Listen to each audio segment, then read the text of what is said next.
আসসালামু আলাইকুম। আমাদের আজকের এই কনটেন্টটা কাজে আসবে তাদের যারা এই মুহূর্তে বাসায় বসে আইএলটিএস পরীক্ষার প্রস্তুতি নিচ্ছেন কিংবা খুব শীঘ্রই নিবেন বলে ভাবছেন। তো আজকের এই কনটেন্টে আমি মূলত নিজে যখন আইএলটিএসের জন্য প্রস্তুতি নিচ্ছিলাম তখন আমি কী সোর্স ব্যবহার করেছিলাম বা কী স্ট্র্যাটেজি ফলো করেছিলাম সেগুলো আপনাদের সাথে শেয়ার করে যাব। উদ্দেশ্য হচ্ছে হয়তোবা আমার কোনো একটা সোর্স বা কোনো একটা স্ট্র্যাটেজি আপনার কাজে আসবে। এবং এই ভিডিওটাকে যদি আমি 3 ভাগে ভাগ করে নিই তাহলে শুরুর অংশে থাকবে আমি যে 5টা স্টেপে যখন আমি প্রস্তুতি নিয়েছিলাম তখন আমার এই প্রস্তুতি পর্বটাকে আমি 5 স্টেপে ভাগ করে নিয়েছিলাম। ওই 5টা স্টেপের বর্ণনা থাকবে শুরুতে। মাঝখানে হচ্ছে আমি আপনাকে কিছু ইউটিউব চ্যানেলের নাম বলে যাব যেগুলো আমার কাছে খুব ভালো বলে মনে হয়েছিল। আর শেষের দিকে গিয়ে আমি আপনাকে আইএলটিএস যে 4টা পার্ট আছে রিডিং, রাইটিং, স্পিকিং, লিসেনিং, এই 4টা পার্টে যে স্ট্র্যাটেজিগুলো আমার কাজে এসেছিল সেগুলো নিয়ে কথা বলবো, বিস্তারিত কোনো বর্ণনা নয়। তো আসলে আমরা কাজের কথায় চলে যাই। প্রথমে হচ্ছে আমরা কিভাবে পড়াশোনা শুরু করব বা আইএলটিএসের প্রস্তুতি নেওয়ার জন্য সবার আগে আমাদের কি লাগবে। স্টেপ নাম্বার 1 সেটা হচ্ছে আপনার বাসায় ফেভিকলের মতো শক্ত মজবুত ইন্টারনেট কানেকশন লাগবে। অর্থাৎ আইএলটিএসের জন্য আপনার যা কিছু প্রয়োজন সব কিছুই ইন্টারনেট নির্ভর, আপনাকে কেবল খুঁজে নিতে হবে। স্টেপ 2 সেটা হচ্ছে বই কিনে নেওয়া। বইয়ের ব্যাপারে আপনি অনেকের কাছ থেকে অনেক রকম সাজেশন পাবেন, অনেকে আপনাকে অনেক রকম বই কিনতে বলবে। আজকের এই ভিডিওতে আমি মূলত নিজে যা করেছিলাম কেবল তাই আপনাদের সাথে শেয়ার করছি। আমি যখন প্রস্তুতি নিয়েছিলাম তখন আমি ক্যামব্রিজ সিরিজের 7 থেকে 12 পর্যন্ত কিনে নিয়েছিলাম এবং তখন 12 পর্যন্ত ছিল মার্কেটে। এখন আপনি 15 পর্যন্ত পাবেন। তো আপনি মোটামুটি 8 থেকে 15 পর্যন্ত কিনে নিতে পারেন। আপনার কাছে যদি 8টা বই থাকে, একটা বইতে 4 সেট করে কোয়েশ্চেন থাকে। তো আপনি যখন মোটামুটি 32 সেট কোয়েশ্চেন সলভ করবেন তখন খুব স্বাভাবিকভাবে আইএলটিএস সম্পর্কে, আইএলটিএসের কোয়েশ্চেন প্যাটার্ন সম্পর্কে আপনার একটা শক্ত মজবুত ধারণা হয়ে যাবে এবং আপনার প্রস্তুতিও যথেষ্ট ভালো হবে। তো সেজন্যই আমি মোটামুটি 7-8 সেট বই কিনে নিতে বলি। আর আসি আমরা 3 নাম্বার স্টেপে। আপনি বই কিনে ফেলেছেন, এখন আপনাকে যেটা করতে হবে সেটা হচ্ছে বইয়ের একেবারে শুরুর পাতা থেকে পড়া শুরু করতে হবে, একবারে কন্টেন্ট থেকে। তো আমরা সবাই জানি যে IELTS international English language testing system এবং এখানে ব্যান্ড স্কোর হচ্ছে 9, এখানে 4টা পার্টের এক্সাম হবে, রিডিং, রাইটিং, স্পিকিং, লিসেনিং, এটা সবাই জানে। আমাদেরকে অতিরিক্ত যেটা জানতে হবে সেটা হচ্ছে এই যে 4টা পার্ট, এই 4টা পার্টের ভিতরে আবার কতগুলো পার্ট আছে এবং এখানে যে নাম্বারিং সিস্টেম, এখানে যে কোয়েশ্চেন প্যাটার্ন সেটা আমাদেরকে খুব ভালোভাবে জানতে হবে, বিশেষ করে নাম্বারিং প্যাটার্নটা। যেমন আমাদের ব্যান্ড স্কোর এবং রয় স্কোরের মধ্যে পার্থক্য বুঝতে হবে। তো মনে করি আমরা বাসায় ক্যামব্রিজ 10 লিসেনিং টেস্ট 1 দিচ্ছি, তাহলে আমরা এভাবে খাতায় প্রশ্ন হচ্ছে 40টা, তাই না? তার মানে হচ্ছে আমরা 1 2 3 4 5 এভাবে লিখে নেব 40 পর্যন্ত খাতায়। তারপর হচ্ছে ইউটিউবে গিয়ে যখন আমরা ক্যামব্রিজ 10 লিসেনিং টেস্ট 1 লিখে সার্চ দেব তখন আমরা অডিওটা পেয়ে যাব। আর সামনে তো আমাদের বই আছেই, তাই না? তারপর পরীক্ষা যখন চলছে তখন আমরা উত্তরগুলো ভেবে লিখতে থাকবো, ধরি A B C D E এরকম কিছু একটা, এবং পরীক্ষা শেষে আমরা এভাবে মিলিয়ে দেখব, ধরি এটা হলো এটা হলো এটা হলো এটা হলো না এবং এটা হলো। তো আমাদের পরীক্ষা শেষে কাজ সেটা হচ্ছে এই যে এই প্রশ্নটা হলো না, এটা কেন হলো না সেটা খুঁজে বের করা, ঠিক আছে? এবং প্রতিবার পরীক্ষা শেষে আমরা ব্যান্ড স্কোর এবং রয় স্কোর মিলাবো। ধরি 40-এ আমি পেয়েছি 34, ওকে? তার মানে এখন যদি আমি 34 পাই, এটা যদি আমার রয় স্কোর হয় তাহলে আমার ব্যান্ড স্কোর কত গিয়ে দাঁড়াবে? 7.5। তো এইভাবে প্রতিবার পরীক্ষা শেষে আমরা মিলিয়ে দেখব যে আমাদের ব্যান্ড স্কোর এবং রয় স্কোর কেমন হচ্ছে, আমাদের এক্সপেক্টেড রেজাল্ট আদৌ আসছে কি না, ঠিক আছে? তারপর হচ্ছে আমাদের এই যে 4টা পার্ট আছে, এই 4টা পার্টের মধ্যে কোন অংশের কোশ্চেন প্যাটার্ন কেমন, কত ধরনের কোশ্চেন আসতে পারে সেই ব্যাপারগুলো আমরা ক্লিয়ার কনসেপ্ট রাখবো এবং কোন কোন বিষয়ের উপর আমাদেরকে নাম্বার দেওয়া হবে সেটাও আমরা মাথায় রাখবো। যেমন ধরুন আমি যদি আপনাকে স্পিকিংয়ের একটা উদাহরণ দিই, তাহলে স্পিকিং আমাদেরকে 4টা বিষয়ের উপর নাম্বার দেয়। একটা হচ্ছে যে আমাদের ফ্লুয়েন্সি এবং কোহেরেন্স, আমরা কত ফ্লুয়েন্ট কথা বলছি ও ছাড়া, এবং আমরা যে কথা বলছি সেটা কি লাভছাপ দিয়ে কথা বলছি, এখান থেকে ওখানে চলে যাচ্ছি, নাকি আমরা ফার্স্টলি, সেকেন্ডলি, ফর এক্সাম্পল, এভাবে আমরা একটার পর একটা সিকোয়েন্স রেখে কথা বলছি, এটার উপর আমাদেরকে নাম্বার দেবে। তারপর হচ্ছে আমাদেরকে গ্রামাটিক্যাল রেঞ্জ অ্যান্ড অ্যাকুরেসির উপর নাম্বার দেবে। যেমন ধরুন আমি কি কেবল প্রেজেন্ট ইনডিফিনিট টেন্সই ব্যবহার করছি, নাকি আমি পাস্ট টেন্স ব্যবহার করছি, present perfect continuous, past perfect continuous, মানে টেন্সের কত দূর পর্যন্ত আমরা যাচ্ছি ব্যবহার করছি সেগুলোর উপর নাম্বার দেবে এবং সেগুলো আমরা কতটা সঠিকভাবে ব্যবহার করছি সেটার উপর নাম্বার দেবে। তারপর হচ্ছে আমাদের প্রোনাউন্সিয়েশন কেমন সেটার উপর নাম্বার দেবে। আর হচ্ছে আমাদের লেক্সিক্যাল রিসোর্স কেমন সেটার উপর নাম্বার দেবে। লেক্সিক্যাল রিসোর্স জিনিসটা শুনতে অনেক ফ্যান্সি শোনালো, এটা হচ্ছে সোজা কথায় ভোকাবুলারি। আমরা কি একেবারে বেসিক সব ভোকাবুলারি ব্যবহার করছি, নাকি আমরা কিছু আলাদা যেগুলো সাধারণত আমরা শুনি না ওরকম ভোকাবুলারি ব্যবহার করছি? এই যে এই বিষয়গুলো কোন কোন বিষয়ের উপর আমাদেরকে নাম্বার দিবে, কোন কোন পার্টে, এটা আমাদের ক্লিয়ার থাকতে হবে। স্টেপ 4 হচ্ছে আপনি এখন প্র্যাকটিস শুরু করে দেবেন এবং আপনি আইডেন্টিফাই করবেন যে কোথায় আপনার স্ট্রং পয়েন্ট এবং কোথায় আপনার উইক পয়েন্ট। অর্থাৎ দেখা যাবে যে আপনি 4টা পার্টের মধ্যে দেখা যাচ্ছে 3টা পার্টে আপনি বেশ ভালো করছেন, কোনো একটা পার্টে আপনার নাম্বার উঠছে না, ধরি সেটা রিডিং, আপনি রিডিংয়ে মোটামুটি 6-এর উপর আর যেতে পারছেন না। এখন আপনাকে ইন্টারনেটে সার্চ দিতে হবে যে কীভাবে আপনি রিডিং ভালো করতে পারেন। অর্থাৎ আপনার যে দুর্বল দিকটা আপনি আইডেন্টিফাই করবেন, সেটা আপনি ঘষামাজা করে একটু উপর উঠানোর চেষ্টা করবেন এবং যেটা আপনার স্ট্রং পয়েন্ট আছে, যেখানে আপনি ইতিমধ্যে বেশ ভালো নাম্বার পাচ্ছেন, আপনি চেষ্টা করবেন সেটাকেও ধরে রাখতে, যেন আপনার স্ট্রং পয়েন্টটা আপনার উইক পয়েন্টটাকে টেনে তুলতে পারে। তো আমরা স্টেপ 4 শেষ করে ফেললাম। আমরা এখন জানি কোথায় আমার দুর্বলতা এবং কোথায় আমি যথেষ্ট শক্ত মজবুত। এবার আসি স্টেপ 5। স্টেপ 5 হচ্ছে প্র্যাকটিস করতে থাকা, প্র্যাকটিস করতে থাকা এবং প্র্যাকটিস করতে থাকা। আপনি যে বইগুলো কিনেছেন সেই বইগুলো প্রত্যেকটা বই শেষ করুন, প্রত্যেকটা সেট শেষ করুন, একবার শেষ করুন, তারপরে আবার এটা রিপিট করুন। এবং এই যে আপনি রিপিট করবেন, এখানে আপনি অনেক রকম কোশ্চেন প্যাটার্নের মধ্যে আপনি দেখবেন ঝামেলা লাগছে আপনার। যেমন দেখবেন, আপনি একটা উদাহরণ দিই, যেমন আপনি দেখবেন যে রিডিংয়ে আপনার হয়তো বা ম্যাচিং হেডিং যেটা, ওটাতে আপনি ভুল করছেন বারবার, কিংবা মাল্টিপল চয়েসে আপনার নাম্বার ভালো উঠছে না, আপনি বুঝতে পারছেন যে এই জায়গাটা আপনার দুর্বলতা আছে। তখন আপনি একেবারে প্রথমে যেটা আমি আপনাকে বলেছিলাম যে ইন্টারনেট কানেকশন নিয়ে আসুন, ওই যে ওই ব্যাপারটা, ওটাকে কাজে লাগাবেন। এখন হচ্ছে আমাদের ভিডিওর মাঝখানে ধাপ যেটা বলেছি যে ইউটিউব চ্যানেলের নাম বলে যাওয়া। আপনি আইএলটিএস লিজের ভিডিওগুলো দেখবেন, একেবারে খাতা কলম নিয়ে বসে আপনি আইএলটিএস লিজের যতগুলো ভিডিও আছে, আপনার হাতে যদি সময় না থাকে তাহলে আপনি কেবল লিজের ভিডিওগুলো দেখে ফেললে আমি বলবো যে আপনার প্রস্তুতি মোটামুটি হয়ে গেছে।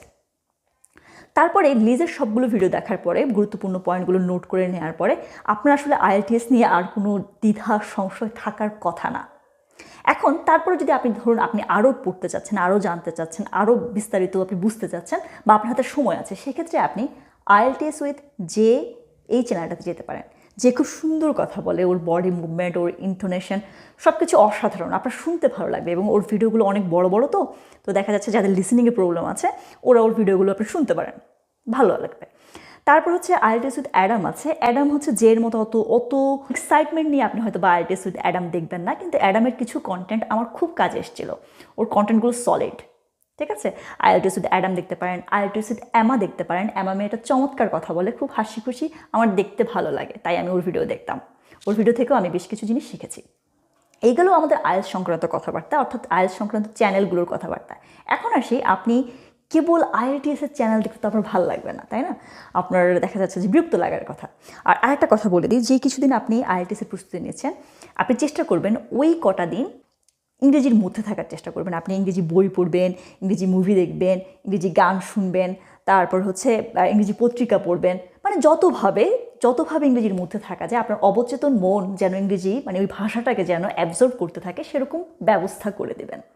তো আপনি যেটা করবেন সেটা হচ্ছে যে আইএলটিএসের চ্যানেলগুলোর বাইরেও আপনি আরও চ্যানেল দেখতে পারেন। যেমন হচ্ছে যদি একদম বিরক্ত হয়ে যান আইএলটিএস নিয়ে পড়তে পড়তে, তখন কিছু কমেডি শো দেখতে পারেন। অ্যালেন শো আমার খুব পছন্দ, আপনি অ্যালেন শো দেখতে পারেন এবং কিছুক্ষণ প্রাণ খুলে হাসতে পারেন। তারপর হচ্ছে আপনি আইএলটিএস যদি আপনার ইংরেজিতে কোনো বেসিক কোনো প্রবলেম থাকে, সেক্ষেত্রে আপনি পাপা ইংলিশ দেখতে পারেন। পাপা ইংলিশে যে ভদ্রলোক পড়ায় তিনি চমৎকার পড়ান, টিচার আসলে এমন হওয়া উচিত। হ্যাঁ, কখনো বিরক্ত হবেন না আপনি পাপা ইংলিশ দেখতে গিয়ে। তারপর হচ্ছে আপনার ইটিএ যে ইংলিশ আছে, তারপর ইন্ডিয়ান একটা চ্যানেল আছে, নাম হচ্ছে লেটস টক। এই লেটস টকের মধ্যে আপনার ওরা অনেকেই পড়ায়, এবং ওদের আমি বলছি না যে ওদের সবগুলো কন্টেন্ট আপনার ভালো লাগবে, এবং ওদের অ্যাকসেন্টেও সমস্যা আছে, কিন্তু কিছু কন্টেন্ট আছে আপনার ভালো লাগবে কিংবা আপনার কাজে আসবে। তারপর একটা ইন্ডিয়ান মেয়ে আছে, নাম হচ্ছে মানজিতা। ও হচ্ছে ওর একটা ভিডিও আমার কাজে এসেছিলো, সেটা হচ্ছে ও 30 দিনে 30টা নতুন শব্দ শেখাচ্ছিল, বা এই ধরনের একটা কিছু 30 নিউ ওয়ার্ডস উইথ মানজিতা বা এরকম কিছু একটা লিখে সার্চ দিলে আপনি মেয়েটাকে পেয়ে যাবেন। তাছাড়া আমাদের বাংলাদেশি একজন আছে, নাম হচ্ছে সামিন। ভোকাবুলারি উইথ সামিন লিখে সার্চ দিলে পাবেন। ওনার ভোকাবুলারি শেখানোর প্রক্রিয়া অসাধারণ, বেশ সুন্দর, আপনি অবশ্যই ওটা দেখতে পারেন। এই ছিল আমাদের চ্যানেল সংক্রান্ত কথাবার্তা। তো এখন আসি একেবারে ভিডিওর শেষের ধাপে, যে আমরা এখন যে 4টা ধাপ আছে আইএলটিএসের, ওই 4টা part reading, writing, speaking, listening নিয়ে বিস্তারিত একটু বর্ণনা করার চেষ্টা, যেটা আর কি। তো শুরুতেই বলে রাখছি, আমি রাইটিং নিয়ে আপনাকে কেবল একটা চ্যানেল দেখতে বলবো, সেটার নাম হচ্ছে আইএলটিএস আপ। আমি যখন প্রস্তুতি নিচ্ছিলাম তখন আমি আইএলটিএস আপের বাইরে রাইটিংয়ের জন্য আর কিছুই দেখিনি। এবং কেউ যদি ইংরেজি যদি বেসিকটা ভালো থাকে, তাহলে কেবল আইএলটিএস আপ দেখলেই আপনি 7+ স্কোর করতে পারবেন রাইটিংয়ে। ঠিক আছে, তো আমি এটা নিয়ে আর কথা বলছি না, রাইটিং নিয়ে। এবার আসি আমি রিডিং নিয়ে কথা বলি। রিডিংটা হচ্ছে আমাদের মধ্যে একটা আতঙ্কের নাম, কারণ হচ্ছে আমরা সাধারণত বাংলাই পড়ি না, ইংরেজি আর কি পড়বো। তো পরীক্ষার আগে দেখা যাচ্ছে 2-4টা নোট পড়ে দৌড়াদৌড়ি করি আমরা, তাই না? এই হচ্ছে আমাদের ইংরেজি পড়ার দৌড়। তো সেজন্য ইংরেজিতে আমাদের রিডিং সেকশনে আমাদের খুব নাম্বার কম আসে। তো রিডিংয়ে আপনার ভালো করার জন্য আসলে একটাই ওয়ে, সেটা হচ্ছে বেশি বেশি রিডিং পড়া। আপনি যখন আইএলটিএসের প্রস্তুতি নিচ্ছেন তখন একটা ইংরেজি পত্রিকা ঘরে রাখুন, দ্য ডেইলি স্টার কিংবা দ্য ডেইলি অবজারভার, কিছু একটা যেটা আপনার ভালো লাগে, যে পত্রিকাটা ভালো লাগে সেটা বাসায় রাখুন। এবং আপনি পুরো পত্রিকা পড়ে ছালাপালা করে ফেলতে হবে সেটা আমি বলছি না, আপনি পত্রিকাটা রাখুন এবং যেই শিরোনামটা আপনার ভালো লাগে আপনি সেই শিরোনামটা, সেই খবরটা পড়ার চেষ্টা করুন। এবং আপনি যদি সাধারণত ইংরেজি পড়ে অভ্যস্ত না হন, সর্বোচ্চ সম্ভাবনা যে আপনি সব কিছু বুঝবেন না, পুরো পুরো প্যাসেজটা আপনি বুঝবেন না, কিছু শব্দ আপনার কাছে একদমই অপরিচিত লাগবে। কিন্তু আপনি যেটা চেষ্টা করবেন সেটা হচ্ছে একটা নিউজ পড়ার পরে সেটার সারমর্মটা আপনি বুঝতে পারছেন কিনা। কোনো একটা প্যারাগ্রাফ শেষ করার পরে যদি আপনাকে বলা হয় যে এই প্যারাগ্রাফটাতে কী বলেছে, এবং আপনি যদি 2-3 বাক্যে যদি কারোর কাছে বর্ণনা করতে পারেন যে জিনিসটা এটা, তাহলেই হবে। এভাবেই আমরা আসলে মূলত আমাদের রিডিংয়ের প্র্যাকটিস করি। এবং রিডিংয়ে আপনার আরেকটা বিষয় আমার খুব কাজে এসেছিলো, সেটা হচ্ছে যে রিডিংয়ে আমাদের 3টা প্যাসেজ থাকে, আপনার 60 মিনিট সময় থাকবে, 40 নাম্বার। তো আপনি যেটা করবেন সেটা হচ্ছে যে যখন কোয়েশ্চেনটা যখন আপনি হাতে পাবেন তখন শুরুতে প্যাসেজ পড়া শুরু না করে আপনি কোয়েশ্চেনে গিয়ে পড়া শুরু করবেন। কোয়েশ্চেন হচ্ছে আপনার কিছু কিওয়ার্ডস থাকে, যেমন ধরুন কারোর নাম, কোনো একটা সাল, কোনো একটা শহরের নাম, এমন কিছু একটা যেটা চোখে লাগে। তো ওগুলোকে আপনি আন্ডারলাইন করে নেবেন কিংবা গোল করে নেবেন যেন ভালো করে চোখে লাগে। এবং ওটা দেখার পরে, কোশ্চেন প্যাটার্নটা দেখার পরে আপনি যখন প্যাসেজটা পড়তে যাবেন তখন আপনি বুঝতে পারবেন যে হ্যাঁ, এই জায়গাটায় আমার প্রশ্ন ছিল ওখানে। ঠিক আছে? এইভাবে আমরা সহজে খুব দ্রুত আমরা কোশ্চেন খুঁজে পাই। এবং আরেকটা ব্যাপার আমার কাজে এসেছিলো, সেটা হচ্ছে সিকোয়েন্স থাকে, অর্থাৎ 1 থেকে ধরুন 7 পর্যন্ত, 1, 2, 3, 4, 5, 6, 7। তো 1 নম্বর প্রশ্নের উত্তরটা আপনি অবশ্যই 3 নম্বর প্যারাগ্রাফে গিয়ে পাবেন না। এটা সাধারণত 1 নম্বর প্যারাগ্রাফেই থাকার কথা। 1 নম্বর প্রশ্নের উত্তর পাওয়ার পরে 2 নম্বরটা আসার কথা সাধারণত। তো এই হচ্ছে আমাদের রিডিংয়ের স্ট্র্যাটেজি, যা বলার ছিল। তারপরে আমরা চলে যাচ্ছি লিসেনিংয়ে। লিসেনিং খুবই মজার একটা পার্ট। লিসেনিংয়ে যদি আপনি আগে থেকে যদি মুভি টুভি দেখেন, যদি গান শুনেন ইংরেজি, তাহলে লিসেনিংয়ে আপনি খুব ভালো নাম্বার পাবেন। আর তা যদি আপনি নাও করেন, এখন আপনি লিসেনিং প্র্যাকটিস করতে পারেন। আপনি ইংরেজি গান শুনতে পারেন, মুভি দেখতে পারেন, বিভিন্ন পডকাস্ট শুনতে পারেন, যেগুলো আপনার হচ্ছে লিসেনিংটা ইমপ্রুভ করবে। এবং লিসেনিংয়ে আপনি একটা ব্যাপার খেয়াল রাখবেন যে আপনি যখন পরীক্ষা দিচ্ছেন তখন অবশ্যই লিসেনিংয়ে কখনো কোনো একটা প্রশ্ন, ওরা তো বলতে থাকে, আপনার কানে তো হেডফোন, তা আপনি যখন শুনছেন তখন কোনো একটা প্রশ্ন যদি ছুটে যায়, কখনো সেই প্রশ্নটার পিছনে গিয়ে খুঁজে বের করার চেষ্টা করবেন না। এটা করতে গেলে যেটা হবে, আগের প্রশ্ন তো আপনি পাবেনই না, পরবর্তীতে যে প্রশ্নগুলো আছে ওগুলো হজবরল হয়ে যাবে। তো সেজন্য লিসেনিংয়ে সবসময় হচ্ছে সামনের দিকে যেতে হয়, কখনো পিছন ফিরে তাকাতে হয় না লিসেনিংয়ে। এটা হচ্ছে লিসেনিংয়ের সবচেয়ে বড় লেসন যেটা। এবং আপনি সবসময় মাথায় রাখবেন, পরীক্ষা দেওয়ার সময় আমরা তো নেটিভ স্পিকার না, সর্বোচ্চ সম্ভাবনা আমরা 40-40 পাবো না, তাই আমরা 40-40ই পেতে হবে, এই ধরনের কোনো হিসেব গদবাঁধা মাথায় না নিয়ে যাওয়াটাই ভালো। এবং লিসেনিংয়ের ক্ষেত্রেও রিডিংয়ে যে স্ট্র্যাটেজিটা বলেছিলাম, যে লিসেনিংয়ে আপনার যে প্রশ্নগুলো আপনাকে পড়তে দেয়, যেমন আপনাকে বললো যে 1 থেকে 7 পর্যন্ত পড়ুন, পড়ার পরে আপনি যে বাকি যে সময়টুকু পাবেন সেই সময়টুকু থেমে না থেকে আপনি সামনের প্রশ্নটাও পড়বেন। এবং প্রশ্ন যখন আপনি পড়ছেন তখন সেখানে যে কিওয়ার্ডসগুলো আছে, যেমন ধরুন আপনার কোনো একটা সাল, কোনো একটা নাম, সেগুলোকে আপনি ভালো করে দাগ দিয়ে নেবেন, যেন ওরা বলার সময় আপনার ওই শব্দটা কানে আসা মাত্র আপনি বুঝতে পারেন এখন এত নাম্বার কোশ্চেন নিয়ে আলোচনা হচ্ছে। ঠিক আছে? এটুকুই লিসেনিংয়ে বলার ছিল আমার। তারপরে রাইটিং নিয়ে তো বলেছি, আর কি রইল? স্পিকিং। স্পিকিং হচ্ছে এমন একটা জিনিস যেখানে আপনি সর্বোচ্চ পরিমাণ নাম্বার তুলতে পারেন বলে আমার কাছে মনে হয়। কারণ হচ্ছে স্পিকিংয়ে আমরা খুব ভয় পেয়ে যাই, এর কারণ হচ্ছে আমরা আসলে প্যানিকড হয়ে যাই স্পিকিংয়ে, কারণ আমরা কথা বলে আমরা অভ্যস্ত না ইংরেজিতে। তো এই প্যানিকড ভাবটা কাটানোর জন্য আমাদেরকে বেশি বেশি ইংরেজি বলতে হবে। আমাদের বাসায় যদি বলার সুযোগ না থাকে কারোর সাথে, সেক্ষেত্রে আমরা আমাদের বন্ধু বান্ধবকে ট্রাই করতে পারি। এবং আমাদের কিছু অ্যাপ আছে, আমি যখন আইএলটিএস দিচ্ছিলাম তখন একটা অ্যাপ ছিল, নাম হচ্ছে ওপেন টক, যেটা এখন নেই। এখন ওটা থাকলে খুব ভালো হতো, ওটা খুব বেশ ভালো অ্যাপ ছিল। এখন একটা অ্যাপ আছে, নাম হচ্ছে স্পিক ইংলিশ কিংবা প্র্যাকটিস ইংলিশ। হ্যাঁ, ওটা দুধের স্বাদ ঘোলে মেটানো টাইপ, কিন্তু ওটাও আপনি প্র্যাকটিস করতে পারেন। ওই অ্যাপগুলোতে যেটা হয়, আপনি কথা বলবেন পৃথিবীর বিভিন্ন মানুষের সাথে ইংরেজিতে এবং বিভিন্ন বিষয় নিয়ে, তো আপনার ইংরেজির জড়তা আছে সেটা কেটে যাবে। আর স্পিকিংয়ের জড়তা কাটানোর জন্য আপনি আয়নার সামনে কথা বলতে পারেন। আপনি যখন প্রস্তুতি নিচ্ছেন তখন বিভিন্ন টপিকে আপনি রেকর্ড করবেন, আপনার কথা রেকর্ড করে আপনি বোঝার চেষ্টা করবেন যে কোথায় কী ভুল করেছেন, কোথায় একটু ইমপ্রুভ করা যেত। নিজের কথা নিজে শুনবেন বিভিন্ন টপিক নিয়ে, এটা খুব কাজে আসে। তারপরে হচ্ছে আপনার স্পিকিংটাকে, আরেকটা কথা আমি বলবো যে স্পিকিংটাকে আসলে পরীক্ষার মতো করে চিন্তা না করে আপনি যদি কেবল এটা চিন্তা করেন আপনার সাথে কেউ একজন আলোচনা করছে, ঠিক আছে, এটা পরীক্ষা না, এটা হচ্ছে যে আপনার কোনো এক বন্ধু আপনার কাছে কোনো একটা বিষয়ে একটা মতামত চাইলো, জানতে চাইলো আপনার বাসা আপনার পছন্দ কিনা, আপনি যে শহরে থাকেন সেই শহর আপনার পছন্দ কিনা, কেন পছন্দ নয়।